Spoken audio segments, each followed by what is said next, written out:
Ahoy hoy, this is Michaela from Team Retro, where we like retro games and we like the devices that bring them to us. So this past Saturday in Connecticut was 90s Con, and it was a convention that was more focused on TV shows and movies more than retro gaming. However, take note of the gentleman in the Beetlejuice costume. He had the only retro game booth in the whole convention, and there was also a nifty little retro game station with a projector that was playing games like NBA Jam, and there were some other vendors that had trading cards and Funko Pops and other various pieces of memorabilia that represented the 90s. And overall, it was a good time. I got to meet Dave Coulier from Full House and Joey Lawrence from Blossom and all those other 90s shows that he was on. And I also got to meet Christopher Lloyd from Back to the Future. And I even had the opportunity to sit down and play some retro games myself. Here I am playing Super Mario World on an SNES Classic. But I also saw a gentleman sitting down playing a copy of Smash Brothers on the N64, and I challenged him to a match, and I lost horribly. Overall, it was a great convention, but the best takeaway was a Game Boy that I actually picked up at that vendor that I mentioned before. Now, at first glance, this seems like a regular DMG Game Boy. It has clear signs that this is a reshell. If you look on the back, the serial number is missing, as is the Nintendo Hotline sticker. So this clearly is a custom job, but what made me want to actually purchase this device was the fact that this Game Boy was modified with a backlit IPS display. And I had to look up what this was after I bought it. I spent about $130 on it. And it turns out that that's the going rate for these modified consoles. They are all over eBay and Etsy. But you can see here, firing up a game of Tetris, this is clearly not the stock screen. It actually looks beautiful and brightly lit. And there's really nothing to tinker here. It's a Game Boy. You put a Game Boy cartridge in, you turn it on, and you start playing. So we're going to talk about what this modification has that a regular Game Boy doesn't. And we're going to talk about why you might want to buy a device like this. So let's jump right in and let's get started. So we're going to start off with a gameplay of Tetris. This was the pack-in game that came with the Game Boy when it was first released. And from this gameplay footage, it looks like it's just a lit up Game Boy screen because you still see it has that original creamed spinach look that Sega used to make fun of the Game Boy for. But with this particular build, you don't actually have to use this color scheme if you don't want. Let's actually go ahead and take Tetris out. And I also purchased a copy of the original Super Mario Land. I only paid about $10 for it. And I was really happy to find a game like that from my childhood for so cheap, because I remember plowing through this game as a kid multiple times, to the point where I had it down to a science. And I lost the game as a kid, so I was happy to find another copy now that I'm 40. So as you could see in this footage, I'm actually pushing the contrast button in, which is something the original Game Boy couldn't do, and I'm actually able to cycle through a whole bunch of different color schemes. So I actually switched to one here that's more of a traditional black and white look. So if you are not a fan of the cream spinach look, you can make this look more like a Game Boy Pocket or a Game Boy Color. And when I bought this at first, I thought it was a Game Boy Color in a Game Boy shell. And that turned out not to be the case. It was just a custom screen that was capable of more than just the green color. So you won't be able to play Game Boy Color games in this device and have them come out in their native color. It will act as though you're putting it into a regular Game Boy, because you are putting it into a regular Game Boy.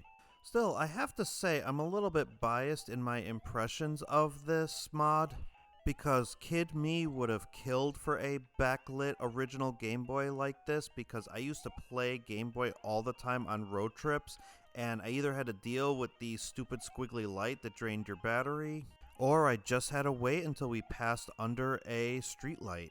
And had backlit screens been a thing back in the 90s, I would have absolutely loved this device.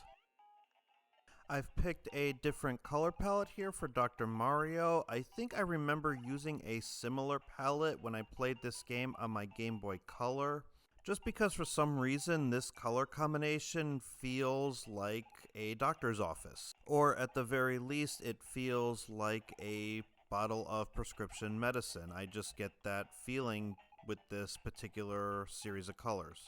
And this was another game I would play the heck out of whenever I had my Game Boy ready to go. All in all, I want to say there's about 33 different color palettes saved into this screen. And it's a little hard to see, but if you look at the top left as I'm cycling through the colors, there's a number that appears on the screen that tells me which color palette I'm using. So while this isn't a Game Boy Color per se, it does offer similar functionality to a Game Boy Color in the sense that you can choose your color palette and you're not limited to choosing it just by holding a button combination when you go to start up the system. You can change it whenever you want. But I'm going to stick with 28 because that's the one that looks closest to an original Game Boy Color palette. And here's a comparison to the closest device that I have to an original Game Boy, and that would be the Retroflag GPI Case 2 that I just reviewed last week. And if you were to compare the two screens here, the GPI Case clearly has a bigger screen, and obviously it has more features because of its ability to emulate more systems. And when you put these two screens side by side, the GPI Case 2 almost looks a little bit stretched and washed out, and that's because it's stretching to fit the 4x3 screen, whereas on the original Game Boy, the resolution is pixel perfect because it's the exact same size screen that it was meant to have. So not to undermine the GPI Case in any way, shape, or form because it's still a phenomenal screen. And when putting these two systems next to each other, you can definitely tell that Retroflag was going for authenticity with their case. These devices look like they can be father and son. And you can go into the RetroArch settings on the GPI Case 2, and you can turn integer scaling on and do some other tricks to more closely emulate the actual screen size of an original Game Boy. You're just going to have some black borders around the game, but you will get closer to matching the pixel quality of an original system. But there's something to be said for holding an original in my hands after 30 years and just popping in a game and picking up right where I left off. There's no tinkering to be done here, no emulation setup, just pop in a game and start playing. And that can be refreshing. However, the cost of a modded Game Boy like this is actually pretty close in price to getting something like a Retroflag GPI case and a Raspberry Pi CM4, or you can get other emulation devices for cheaper. So really, I would say the only reason to pull the trigger on something like this is if you already have a physical collection and you just want something with a nice screen to play your original games on, and you just can't get your hands on an analog pocket right now, which you can't because they're backordered till 2023.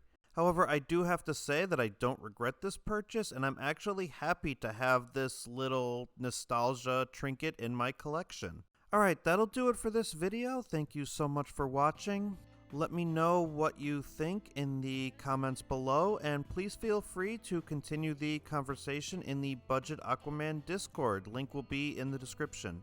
Let me know if you have a Game Boy that was modded like this, or if you would ever be interested in buying something like this over some of the emulation devices that are out in the market today in 2022. Thanks again for watching, and if this video was helpful to you in any way, please be sure to like and subscribe. Until next time, bye for now, and don't stop believing.